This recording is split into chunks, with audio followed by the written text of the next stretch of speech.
Olá, meu nome é Tércio e juntamente com meu colega Arthur nós iremos apresentar um trabalho sobre o tratamento de efluentes na indústria petrolífera. A temperatura e pressão ambiente, o petróleo nada mais é do que uma mistura líquida de hidrocarbonetos saturados e aromáticos. Também possui compostos sulfurados, nitrogenados, oxigenados, resinas, asfaltenos e metais. A indústria do petróleo engloba vários segmentos, desde a retirada do óleo cru dos poços de perfuração até as etapas de beneficiamento do óleo para que o mesmo possa ser comercializado. O refino de petróleo possibilita a obtenção de diversos produtos com alto valor agregado, tais como gasolina, óleo diesel, parafinas, óleos lubrificantes, querosene, plásticos, tecidos, borrachas, tintas, inseticidas, fertilizantes e até medicamentos. A indústria petrolífera utiliza grandes volumes de água e, como consequência, produz uma grande quantidade de água residuária, que pode ser reutilizada, porém em processos cujas exigências de água de alta qualidade não sejam tão rigorosos. O índice de consumo de água médio nas refinarias da Petrobras, por exemplo, chega a uma estimativa de 254.093 metros cúbicos de água por dia. O volume gerado e a composição de um efluente de refinaria depende do tipo de óleo a ser processado, das unidades do processo de refino e do modo operacional de cada unidade. Essa atividade gera entre 0,4 e 1,6 metros cúbicos de efluente para cada metro cúbico de óleo refinado. Para ser reutilizado, o efluente de qualquer das operações da refinaria tem que sofrer com um tratamento para remoção dos contaminantes, para que se atinja um nível de contaminante que seja permissível dentro de uma legislação. Com o reuso, além da diminuição do consumo primário de água, a diminuição de efluente ocorrerá também, evitando o descarte e acúmulo dos poluentes nos corpos hídricos. O processamento de petróleo, desde a extração até a obtenção dos produtos finais, pode ser descrito da seguinte maneira: nós temos o petróleo cru, que sofre um processo de dessalinização, retirando a água produzida. Em seguida, nós temos a separação, que pega o óleo cru e transforma em diferentes substâncias, né? Retira ele em diferentes substâncias. E por fim, nós temos a etapa de tratamento com o objetivo da retirada de subprodutos formados durante as reações de conversão e separação. Todas as etapas listadas acima, assim como a etapa de armazenamento, irão gerar efluentes que precisarão ser tratados para que haja um reuso da água e um retorno ao meio ambiente. Agora, quanto à extração do petróleo cru e a geração de efluentes, após a formação do petróleo cru, esse petróleo cru ele é encaminhado para uma rocha porosa de armazenamento, que além do gás e do petróleo, é comum também que seja produzida água e algumas impurezas. Essa água que se dá o nome de água produzida. Quando o óleo se mistura à água, forma-se uma emulsão óleo e água, na qual as gotículas de óleo estão de maneira uniforme dispersas na água. Além da forma emulsionada, o óleo pode estar presente na água na forma livre ou na forma dissolvida também. Dessas três formas, a mais preocupante é a emulsionada por causa do elevado grau de dificuldade na separação. Antes do óleo cru ser destinado para as refinarias, ele precisa ser separado da água produzida nos reservatórios. Para isso, é necessário utilizar um separador de água e óleo, que faz essa separação baseado na diferença de densidade. Esses separadores eles podem remover até 70% do óleo emulsificado presente nessa água produzida. A composição da água produzida pode variar muito, contendo alta concentração de óleo, elevada salinidade, sólidos e suspensos, amônia, metais, gases dissolvidos, micro-organismos, elementos radioativos e outros compostos. A presença de óleo é devido às gotículas que não foram removidas durante a etapa da separação física. E dentre essa classe de óleos dissolvidos estão os BTECs, no caso, benzeno, tolueno, etilbenzeno e os chilenos. Também tem os fenóis, ácidos carboxílicos, hidrocarbonetos alifáticos e compostos aromáticos de baixo peso molecular. E quanto aos os principais metais pesados, né, contidos nessa água produzida, tem o cádmio, cromo, cobre, chumbo, mercúrio, níquel, prata e zinco. Essa água produzida ela apresenta grande quantidade de compostos orgânicos e inorgânicos. E, por causa disso, são necessárias técnicas de tratamento desses efluentes. Mesmo com os processos, todos esses processos de separação, a água ainda contém micro-organismos e substâncias químicas dissolvidas. Após o processo de remoção da água emulsionada, o óleo se encaminha para as refinarias. Uma refinaria de petróleo é a principal parte de toda a indústria petrolífera responsável pela geração de efluentes. Então, como existem muitos processos que geram efluentes nas refinarias, a gente escolheu a refinaria da REGAP da Petrobras para comentar sobre os efluentes gerados em cada um dos processos na qual o óleo é submetido. Ao entrar na refinaria, o óleo passa por uma coluna de destilação, sendo separado em diferentes compostos. A destilação do petróleo bruto que chega na refinaria, dá origem ao gás combustível, óleo diesel, querosene, nafta, entre outros compostos. Em seguida, as frações de óleo que sofrem a separação, elas vão para a etapa de hidrotratamento. E nessa etapa de hidrotratamento, né, tem a geração de vários efluentes. O hidrotratamento ele é um processo de refino utilizando hidrogenação catalítica. O hidrotratamento ele pode ser empregado em todos os cortes de petróleo, tais como gases, nafta, querosene, diesel, lubrificantes e parafinas.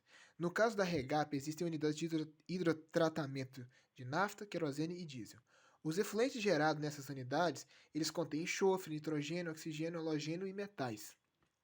Os resíduos gerados na torre de destilação, eles seguem por uma etapa de coqueamento retardado, que é um processo térmico capaz de aproveitar esses resíduos gerando nafta e óleo diesel. O principal problema é que esse processo, né, ele emite poluentes atmosféricos. No processo de craqueamento catalítico, são utilizados calor, pressão e um catalisador para a transformação de moléculas grandes em moléculas leves de hidrocarbonetos. Além da poluição atmosférica, os efluentes gerados são constituídos principalmente de águas ácidas, fenóis e óleos. Em resumo, o processo de separação e conversão nas refinarias exige a adição de um grande volume de água por barril de petróleo, contribuindo para a geração de águas residuais em quantidades enormes. Os principais contaminantes presentes em efluentes das refinarias de petróleo são compostos orgânicos, metais pesados, sólidos e gases dissolvidos, poluentes biológicos e radioativos. Nessa tabela nós podemos ver a composição média dos efluentes de refinaria de petróleo, né? Então nós temos os parâmetros DQO, fenóis, óleos, benzeno, cromo, chumbo e resíduos sólidos e a faixa de concentração de cada um desses compostos. Quanto ao armazenamento de petróleo, o petróleo e seus derivados eles são na maioria das vezes armazenados em tanques. E esses tanques eles estão presentes em diversas unidades da cadeia produtiva, como nas refinarias, nos parques e terminais de distribuição e parques industriais. Esses tanques eles estocam a matéria-prima e os produtos acabados. Nas unidades de distribuição e armazenagem, o óleo cru ele é recebido e armazenado em tanques, onde também ocorre a separação óleo e água. Depois, eles são escoados para as refinarias. Nas refinarias também armazenam um grande volume de petróleo cru que será processado. Os derivados do petróleo também são armazenados, formando um estoque que depois será enviado para o mercado consumidor. A água produzida ela é separada do petróleo durante essa etapa de armazenamento. E isso acaba gerando um efluente com grande quantidade de óleo livre e emulsionado, sólido em suspensão e uma lama de fundo. O armazenamento de produtos intermediários gera efluentes com polissulfetos e sulfeto de ferro. Já no armazenamento de produtos finais, gera efluentes alcalinos com alta carga orgânica. As operações de limpeza e drenagem de tanques e equipamentos também geram resíduos pelo contato da água com o petróleo e derivados. Esses efluentes são coletados e enviados para tanques de armazenamento de resíduos e possuem grandes quantidades de óleos, né, sólidos, suspensos e alta DQO. Os resíduos gerados, né, no armazenamento são descritos na tabela abaixo. Nós vemos que o efluente é a água drenada dos tanques, os resíduos contêm lama no fundo do tanque, né? O resíduo é uma lama que está no fundo do tanque e a composição é ferrugem, argila, né, o óleo emulsionado, metais pesados, benzeno e hidrocarbonetos polinucleares. Como a composição do petróleo depende das condições geológicas às quais a matéria orgânica foi submetida, é comum que o tratamento dos efluentes de petróleo sofra alguma diferenciação de acordo com a sua composição. De maneira geral, podemos dividir esse tratamento em primário e secundário. O tratamento primário permite a separação do óleo livre da emulsão água e óleo, utilizando processos como sedimentação e flotação. O tratamento secundário promove a remoção de íons, pequenas partículas e óleo solúvel, finamente disperso por meio de micro, ultra ou nanofiltração, aliada a um tratamento biológico. Agora nós mostraremos alguns vídeos explicando como ocorrem alguns dos processos que envolvem o tratamento primário dos óleos e águas residuais efluentes das indústrias de petróleo.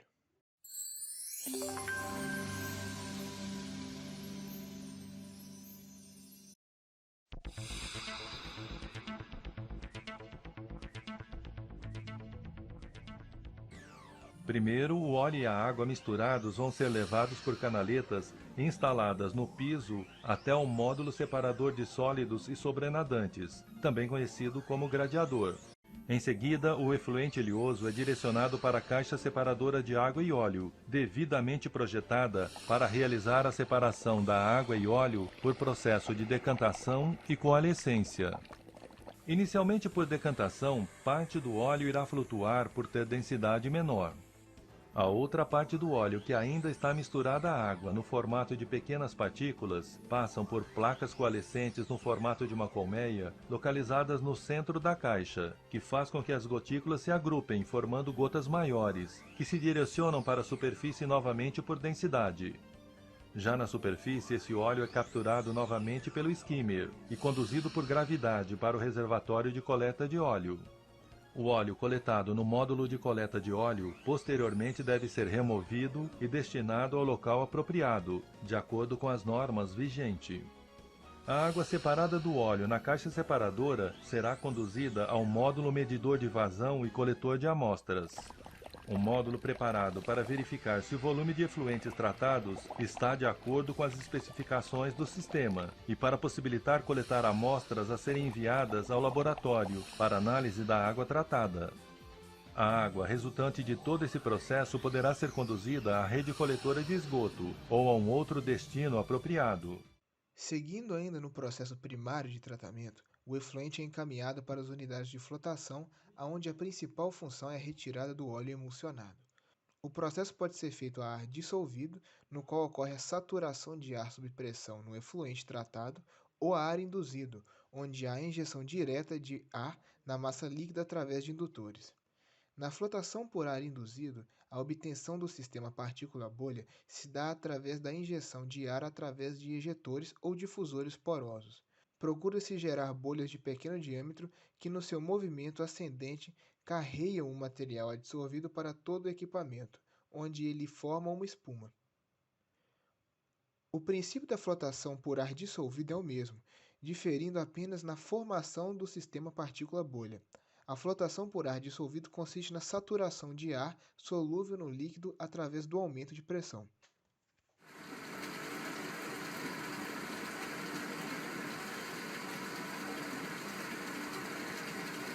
Vou buscar aqui, escorre por gravidade, coleta de secagem.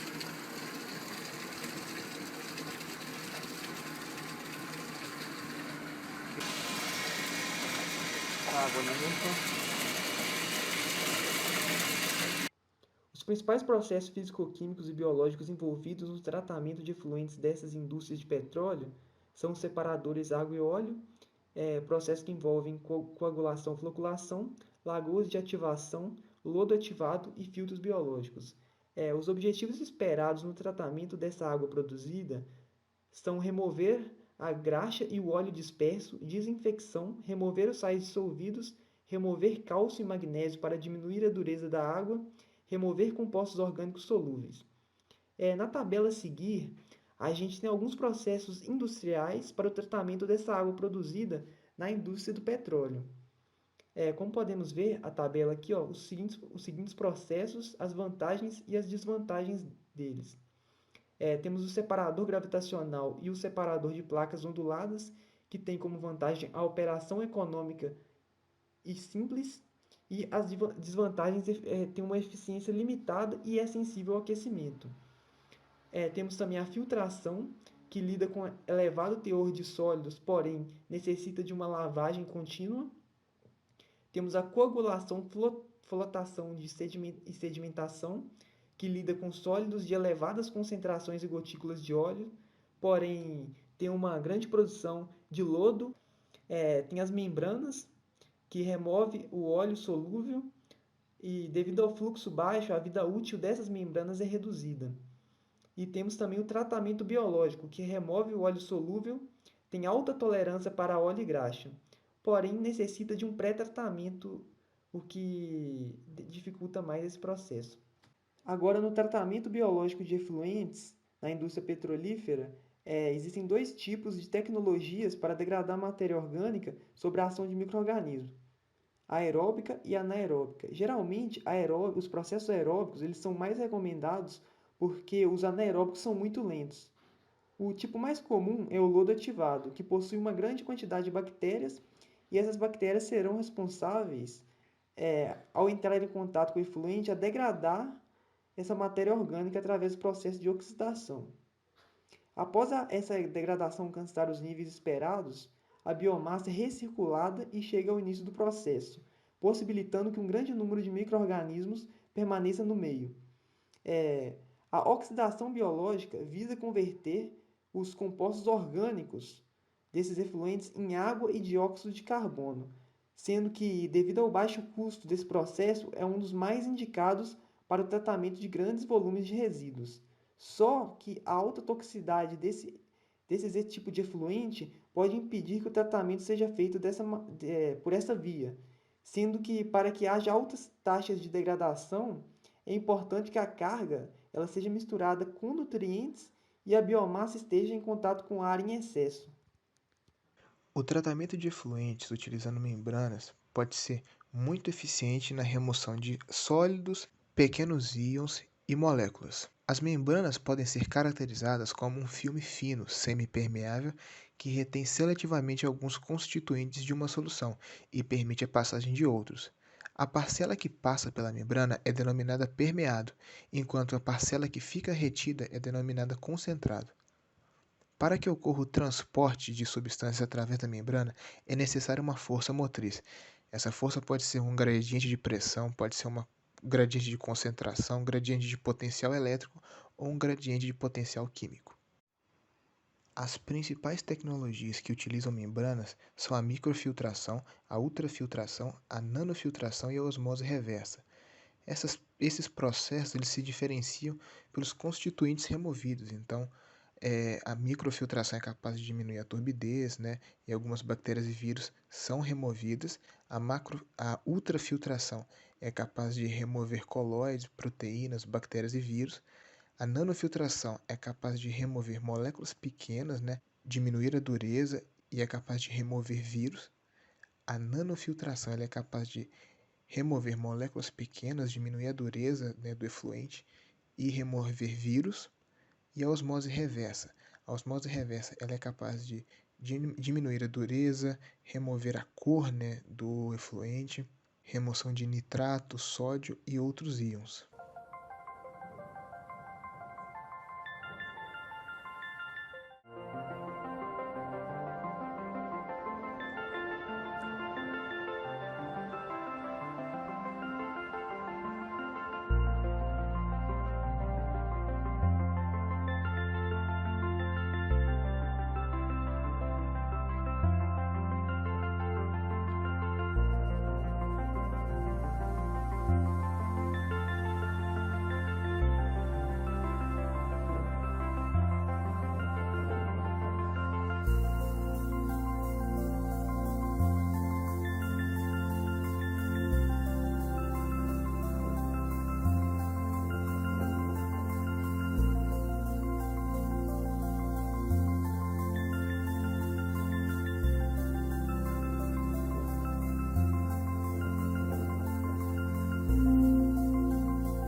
osmose reversa se baseia no processo de passar a água através de membranas para remover compostos orgânicos, sais, micro-organismos e moléculas orgânicas.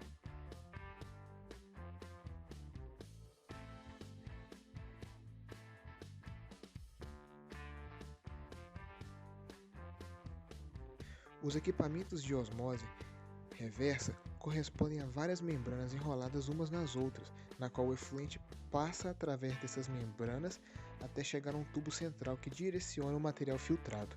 Devido à sua porosidade, as membranas são capazes de remover partículas baseadas no seu formato e tamanho, sendo que compostos maiores que uma molécula de água geralmente são retidos por essas membranas.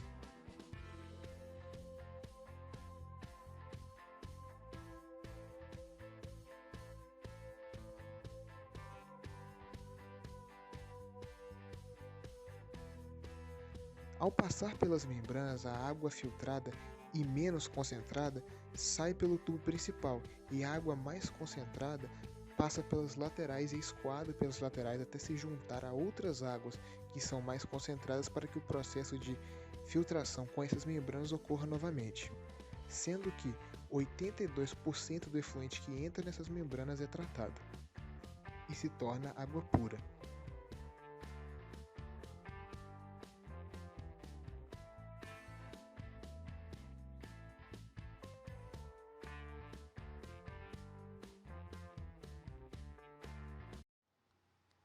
Quanto à legislação CONAMA para o descarte de efluentes de petróleo, a Resolução CONAMA 393, de 8 de agosto de 2007, estabelece as regras para o descarte contínuo de água produzida em plataformas de petróleo e gás natural no Brasil.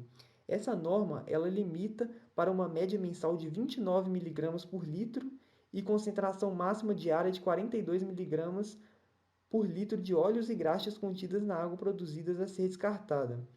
As concentrações elas devem ser medidas por gravimetria e essa legislação ela também obriga as empresas a realizarem um monitoramento semestral da água produzida a ser descartada para quantificar os seguintes parâmetros: compostos inorgânicos presentes, radioisótopos, compostos orgânicos e a toxicidade crônica por métodos ecotoxicológicos padronizados e além de outros parâmetros envolvidos, como carbono orgânico total, pH, salinidade, temperatura e nitrogênio amoniacal total.